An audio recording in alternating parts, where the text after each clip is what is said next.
Democracy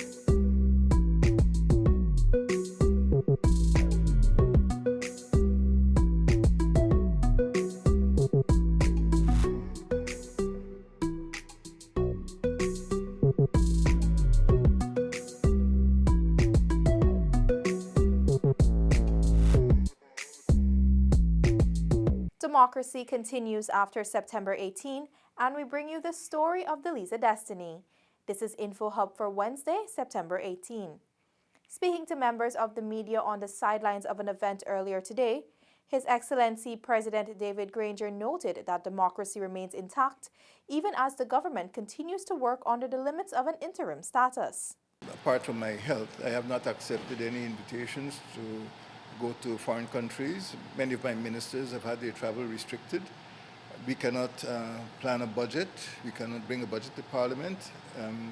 We cannot engage in certain types of projects which are regarded as irreversible. And the whole business of government has been slowed because we are obedient to and compliant with the instructions of the CCJ last July. President Granger recalled the meeting between GCOM and government representatives on Friday, 13 September, and reminded of the body's responsibility to ensure its readiness for the holding of general and regional elections. This is not in my hands. I cannot go out and print ballot papers. I cannot appoint returning officers. I cannot detail where polling stations would be. These are functions given exclusively to the Election Commission, and I don't interfere, I don't intrude, and I cannot give instructions to the Election Commission. The most important benchmark, the President explained, is that GCOM as a whole is satisfied that the list is credible. The second benchmark is they must give me more or less a certificate of readiness. And after that, I'm good to go. His Excellency reiterated that whilst the opposition wanted to utilize the old voters list, believed to be contaminated, the coalition government remains keen to see a clean list used to give credible results. Asked about returning to Parliament, he noted that in a final analysis this will occur. I believe that we will go back to Parliament once an agreement can be reached with the leader of the opposition. The Parliament must function, the judiciary must function, the Commission must function, and the Cabinet will function until I dissolve it. Paul McAdam for InfoHub. During an appearance on VOG's Insight, Prime Minister the Honorable Moses Nagamutu reiterated that democracy will continue to flourish in Guyana. Today was supposed to be the drop-dead day, but our democracy continues to flourish, and we're alive. The country is calm, stable, peaceful, progressive. Prime Minister Nagamutu explained that after the first 90 days expired after the passage of the no-confidence vote, there is no second 90-day period. As such, the courts would have handed over the decision concerning the date for regional and general elections to the government, the Parliament, and the Guyana Elections Commission. So what then makes this day a day of any significance? It was, to me, a false interpretation of the Constitution, but our situation here was quite different. The 90 days came and passed. The issue of the no-confidence motion was engaging the attention of the courts. So when the courts pronounced eventually on June 18th that the no-confidence motion was valid, was properly passed, there was an interpretation by the political opposition that the 90 days begin to run all over again.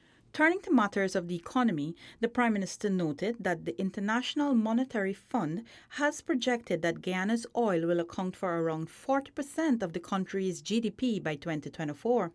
The disclosure by IMF was reported on September 17, 2019, following the conclusion of the fund's Article 4 consultation with Guyana on August 30, 2019. The IMF also said that by 2024, they have gone a little further down the road, that Guyana would have something like 40% GDP growth. They have predicted a fantastic, some said 16%, others are putting higher figures, but they're saying that once we start having some oil revenues, our GDP will grow phenomenally. It will grow with a quantitative and a qualitative leap.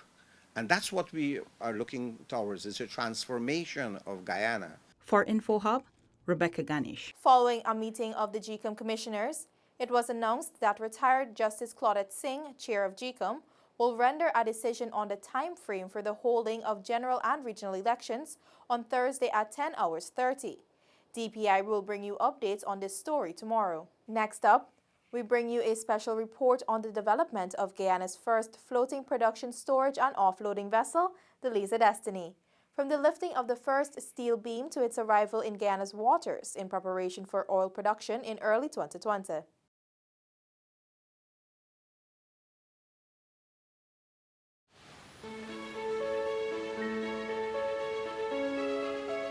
ExxonMobil's arrival in Guyana in the 1990s and its discovery of oil in 2015, I believe, was provident. The vessel itself is named Destiny because it allows Guyana and Guyanese to take a hold of their destiny after 50 plus years of independence. I see ExxonMobil as a providential partner to Guyana's future and its development. And all of the benefits are being shared equally, and us moving from height to height in the years and decades ahead. I am looking forward to an economic and social transformation for our country. Apart from sugar, 200-300 years ago, this is the most monumental event in our history, and I look forward to all that it brings. We're trying to be the foundation for future developments. We're trying to deliver on the hope of the country that the new oil and gas discovery will provide.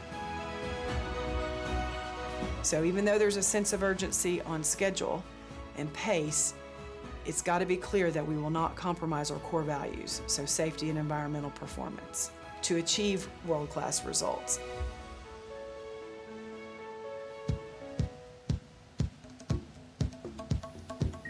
So phase one is going to be, in my mind, a record pace-setting project.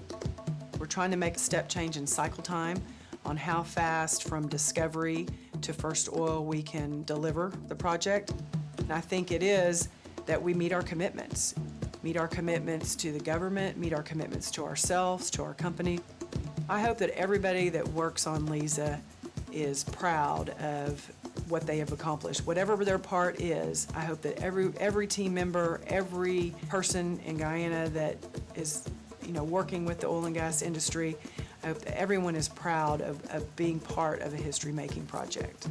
I think the Liza development is a symbol of hope for the country of Guyana. It's indeed a very humbling experience. The fact that we have had quite a journey from the first discovery to where we are. It does mark a significant milestone and achievement for Guyana, and it brings to focus the fact that we are now well advanced to realizing our dream of seeing first oil emanating from these shores. It gives me great pleasure as well to express gratitude to a number of entities and individuals, even those who were involved prior to the establishment of the department, and a number of other contractors who have had a hand in making this a reality. I know for the average Guyanese, they will continue to agitate until they see material well-being. But we need to fully appreciate that it's a journey that we're on, and as we begin to put the pieces together, we're hoping to be able to realize those benefits that we all so long to see materialize.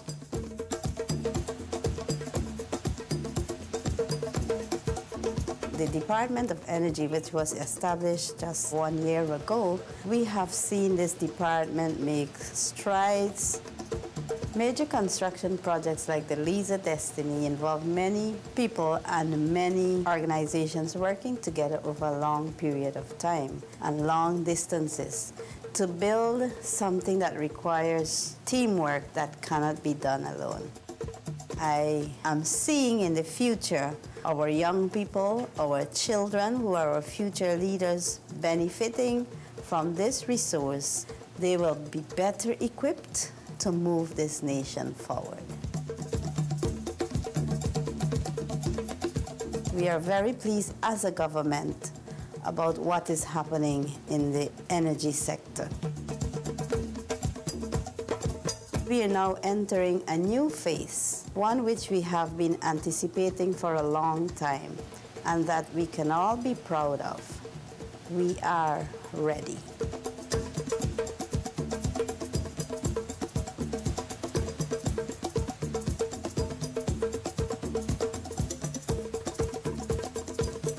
Destiny speaks about where you're going.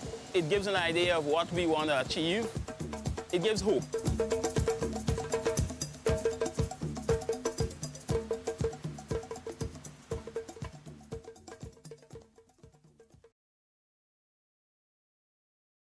Still to come, new EU and Mexican ambassadors accredited, and Communities Ministry hands over vehicles to the regions.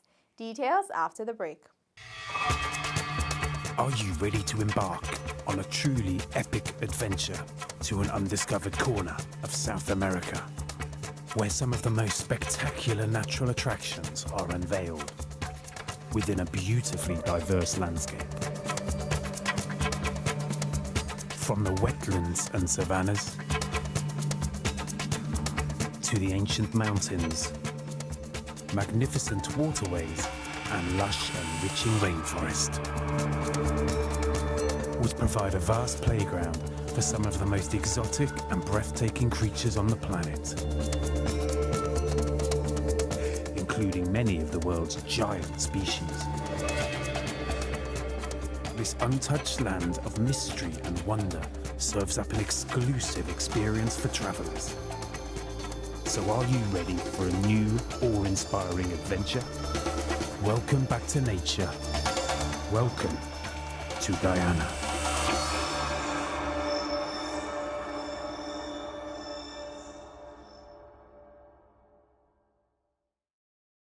Thanks for staying with us. His Excellency President David Granger accepted letters of credence from the European Union and Mexican ambassadors. During the ceremony, the head of state committed to building upon the long-standing relationships with both countries. President David Granger said Guyana has benefited substantially from the EU's development cooperation program, especially in the agriculture, education, housing and public health sectors, and also in efforts to address climate change. These agreements establish a platform on which to construct a new generation of partnerships, mutual benefits. These agreements will assist in the realization of the 2030 Agenda for Sustainable Development, including Sustainable Development Goals to which Guyana is unequivocally committed. EU Ambassador to Guyana, His Excellency Fernando Canto, said that the EU is committed to supporting Guyana specifically in the area of forestry. This is also part of our joint efforts to address the challenge of making the most of natural resources while preserving the environment and sustainable and inclusive development. President David Granger also noted that Guyana looks forward to Mexico's support in building a more robust agriculture sector and learning from the country's experience in disaster management. The Mexican ambassador to Guyana said that his country will be seeking to strengthen relations in the area of education. Both countries have a basic agreement for scientific and technical cooperation that we can make the most of in basic sectors such as education. For example, I think a big opportunity is teaching Spanish here in Guyana. Guyana and Mexico established diplomatic relations 46 years ago and have collaborated in the fields of agriculture, disaster management, education, oil and gas, and trade. Likewise, the country has a strong historic relationship with the European Union in human and economic development, particularly for small developing states. Seneca Thorne, InfoHub. As it works to improve accessibility and capacity, the Ministry of Communities donated 6 vehicles to Regions 1, 7, and 9. Handing over the keys to the regional executive officers was Minister within the Ministry of Communities with responsibility for housing, the Honourable Annette Ferguson. The 6 4x4 Hilux vehicles, costing approximately $64 million, were welcomed by the REOs, all of whom noted it would assist in addressing the needs of their respective regions. Region 9 Upper Takatu Upper Essequibo received 4 of the 6 vehicles. REO Carl Parker said these will assist in ensuring persons get paid on time. We always have challenges in paying salaries in the region, and you'll appreciate that Region 9 is some 23,000 square miles. These vehicles will greatly improve our delivery and ensure that communities have access to the regional administration and its programs. REO for Region 7, Cayuni Mazzaroni, Corin Ward, noted the vehicle will be instrumental in the region executing its work plan. In the education sector, the vehicle will be assisting for us to monitor in our schools. Health sector is to ensure that the drugs and medical supplies go to the last mile to our health centers and so on, assist the staff in visiting and do proper monitoring evaluations.